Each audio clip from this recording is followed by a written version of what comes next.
3,000 young trout are introduced into a large fish pond. The number of trout still alive after T years is modeled by the formula N of T equals 3,000 times 0.9 to the T. What is the rate of population decrease when the number of trout in the pond reaches 2,000? There's kind of like two parts to this question. There's what is the rate of population decrease? And then the other part is when the number of trout reaches 2,000. We have to find this one first in order to be able to find this one. So first we need to find the answer when. When does this happen? So we're going to need to find a value of t that gives us the number of fishes to be 2,000. So with this formula, the number of fishes as a function of time equals this. Well, we want to find out the time when the number of fishes is 2,000. So that translates into 2,000 is going to be our N of T, our number of fishes after a certain amount of time has gone by, equals 3,000 times 0.9 to the T. Now to solve an equation like this, we're going to have to use logarithms. So first I need to get this power by itself. And I can do that by dividing both sides by 3,000.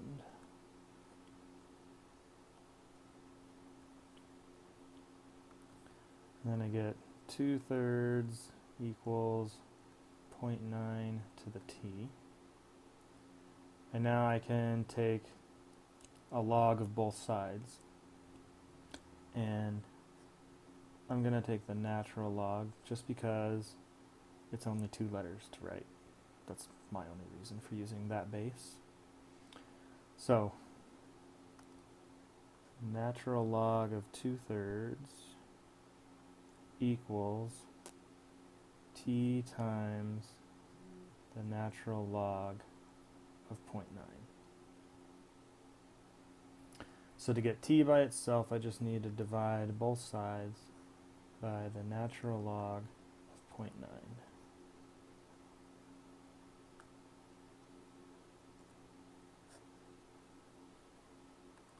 So I get t equals the natural log of 2/3 divided by the natural log of 0.9,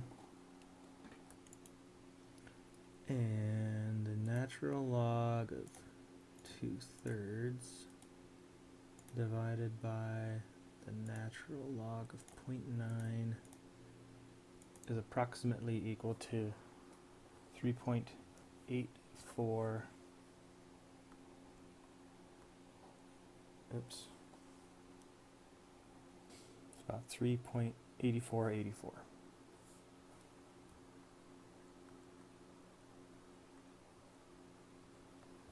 So now we know when the number of trout reaches 2,000, it's after 3.8484 years. So now what we need to do is we need to answer the question, what is the rate of population decrease? So the rate of population decrease is going to be the derivative of the number of fishes with respect to time. So this is what we're trying to find now. Block all this stuff off. So we want to find dn dt. All right. So n is this 3,000 times 0.9 to the t, and we want to take the derivative of that with respect to t. So that is, I can bring the constant out, 3,000 times the derivative of 0.9 to the t, and the derivative of 0.9 to the t is 0.9 to the t times the natural log of 0.9. So now that I have the derivative with respect to t. So equals dn dt. That is the rate at which the population is changing. So if I plug in this t value, I'll find the rate at which the population is decreasing when the number of trout is 2,000. So I'm going to plug in 3,000 times 0.9 to the 3.8484 times the natural log of 0.9. 3,000 times 0.9 to the 3.848. Just so I don't lose any accuracy, I'm going to just type this in the way. Well, I won't lose a lot of accuracy. 848,359,184 times the natural log of 0.9. And I get negative 210.7. And this is a rate at which the number of fishes is changing. So this is really negative, we have to round to the nearest whole fish. So negative 211 fishies.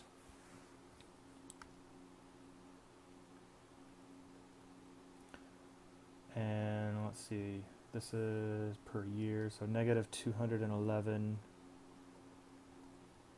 fishies per year. So if it's asking you for what's the rate of decrease, you know, you're going down by 211 fishies per year. So now I've got this ladder problem. It's a 25-foot ladder. It's leaning against a vertical wall.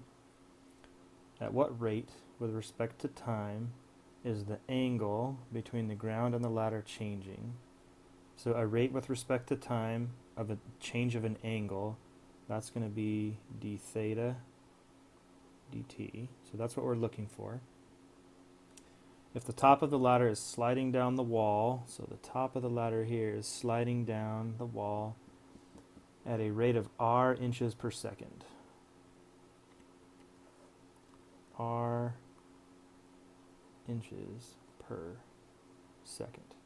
Well, that's not helpful if our problem is in feet. So let's change that to feet per second. Inches per second, if I multiply by 1 foot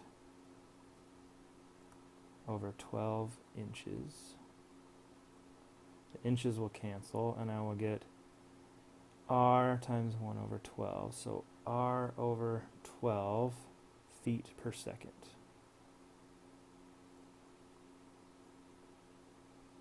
So now my rate is in a helpful units.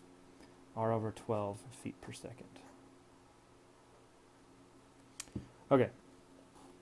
And that's the change in height. So if this is the height, then the rate at which the height is changing is dh dt, and that equals r over 12. So there's stuff we know. We know dh dt, the height is going down at a rate of r over 12 feet per second. And we want to find d theta dt. Well, so now we're confused because I don't have a formula for theta, do I? But what I do have is a right triangle, and I do know a lot of information about right triangles. Here's my angle that we're concerned with, and I have the side across from it, or sometimes we call that opposite, and I have the hypotenuse.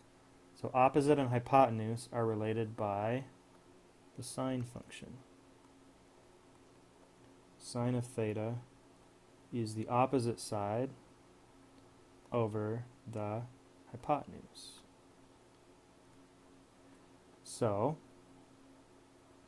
if I wanted to make this a function of theta, I would have to do arcsine of both sides here. So if I do arcsine of sine theta, that's just theta, and then arcsine of h over 25, now I have theta as a function of h. So now I can do d theta dt. So the derivative with respect to time of theta, which is arcsine of h over 25. The derivative of arcsine is 1 over the square root of 1 minus the argument squared. So this is 1 over the square root of 1 minus, the argument is h over 25, h over 25 squared. Then the change, since I have a function as my argument, I have to take the derivative of that. So what's the derivative of h over 25? It is, the constant is 1/25th. And then the derivative of h is dh dt, because we're differentiating with respect to time here. Lucky us, we know dh dt. So we can plug dh dt in for that. So we get 1 over the square root of 1 minus h over 25 squared times 1 over 25 times dh dt is r over 12. And then simplify, right? 1 times 1 times 1 times r is r. R on the top. 25 times 12 is 300 times the square root of 1 minus h over 25 squared. So that is d theta dt. Well, talk to you later. Bye-bye.